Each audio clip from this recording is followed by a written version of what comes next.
Hey everyone, Anthony here with Stream Pro. Today, I want to go over how to connect your Streambox Pro to your Starlink and what service plans you should be using during your live stream. So the first thing that we need to do is we need to make sure that we're on the Starlink Wi-Fi. In this case, it's Starstream 1001. Then we need to open up our Starlink app. This one is currently already online.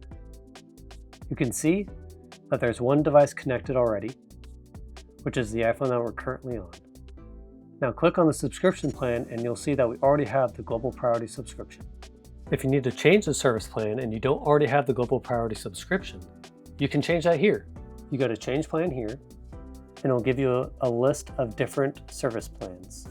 Local Priority is our only other one that we can choose from on our list. We always suggest Global Priority subscription, so go ahead and click that. If you need to manage any of the data blocks, or if it asks you to, you can do that here. Once you're in here, it will show you your gigabyte usage.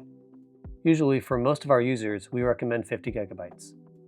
That's usually plenty for most use case scenarios, such as racing, fishing, or any of the other events that you guys may do.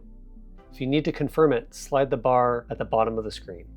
We're not going to do that here. But one of the crucial things is making sure that the automatic top-up is enabled. This is a crucial piece because if you have a really long event or race, that means you will never run out of data when enabled.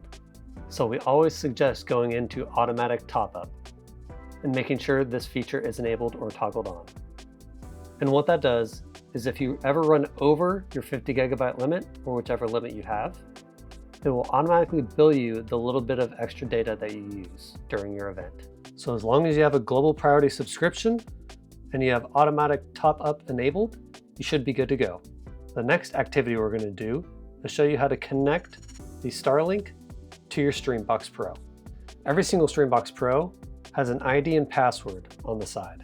Both of those can be found on the side of the Streambox. This is your Wi-Fi SSID and this is your password. And that mates it up directly to your Streambox Pro. So we already logged into our Starlink. This one is renamed to Starstream 1001 Sprinter Van, but we need to change the device and the Wi-Fi credentials so the SSID and password match the Streambox Pro. It says Starstream 1001, and that's the only device that's here. If you look over here, you can see where it says Settings in the menu. Click on the Settings, and then where it says Networks, this one is currently called Starstream 1001. So we're going to go ahead and click that. And now you have the ability to change it here. Find that information on the side of your Streambox Pro. The SSID on our Streambox Pro for this demo is Starstream 1610. And password is RaceReady7654. We always suggest that you double or even triple check the individual spelling of this. Make sure that there's both capital S's in Star and Stream, and there's no spaces in any of it, and that everything else is spelled correctly. Once you have that confirmed and it matches the side of the box, go ahead and click Save. It'll go through the process. You don't need to save the password. If you want to, you can. It usually takes about 90 seconds to 120 seconds for the process to fully complete.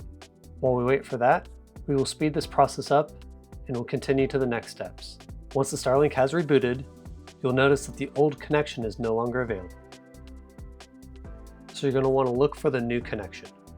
And this is the one on the side of your Streambox Pro case, or what we just renamed it. In this case, Starstream 1610. The password was RaceReady7654. We're going to go ahead and connect to that network. Go ahead and open up the Starlink app, and you'll see on the right-hand side, it now says Starstream 1610. You should see green lights on the top of your Streambox Pro the next time you turn it on to make sure everything is connected. Here's a pro tip. The Starlink has roughly been on for 5 minutes, and we always suggest that you guys run tests on the Starlink to make sure you have consistent signal. If you look down towards the bottom, we can run a speed test. We're going to go ahead and click that, and this will give us a good understanding of the amount of speed and what kind of connectivity we have with the Starlink. So we're going to go ahead and start that. On the left-hand side here, you'll see these numbers moving up, and that's your download in megabits per second. The number in the middle is your upload speed in megabits per second. The number on the right is your latency in milliseconds. We suggest you run a speed test at least once before you take off because you can get a good understanding of the signal of the Starlink and the connectivity. The upload speed is what matters most for live stream purposes. If you see 8 to 12, you should be okay. That's kind of the minimum that we would suggest. In this test, we had 22 milliseconds of latency and 41 megabits upload speed. That's very good. We're going to run 3 speed tests and average them out and make sure there's no anomalies within those speed tests. Each one of these speed tests should be very, very good. It should give you a baseline of how the Starlink is operating at peak capacity. In some cases, these numbers may not be good. If you have very low numbers or inconsistent numbers, there's a good chance you have some sort of power issue going to the dish. The Starlinks operate very consistently if you have stable power supporting them. So we always suggest that if you see weird numbers or inconsistent numbers, that you first check to see if there's a building around you, a tree, or anything else that could be blocking the Starlink signal.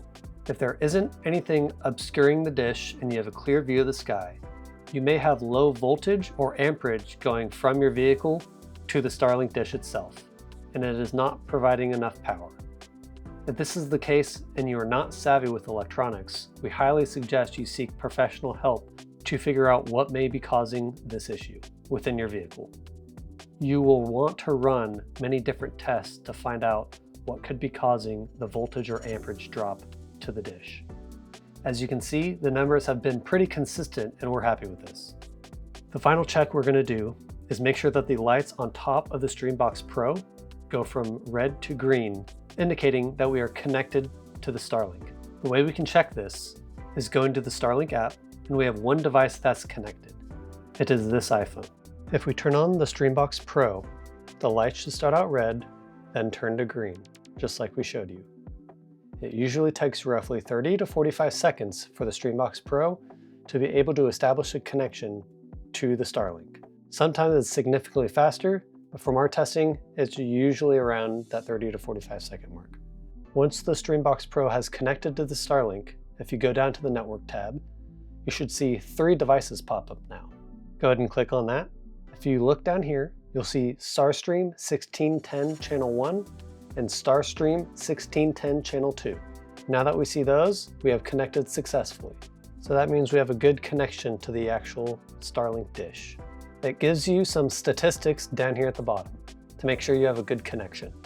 Once we see this show up in the Starlink app, and there's 2 green lights on top of the Streambox Pro, we have a good solid connection and we're ready to start live streaming. And that's it. Happy streaming. Check out these other helpful videos.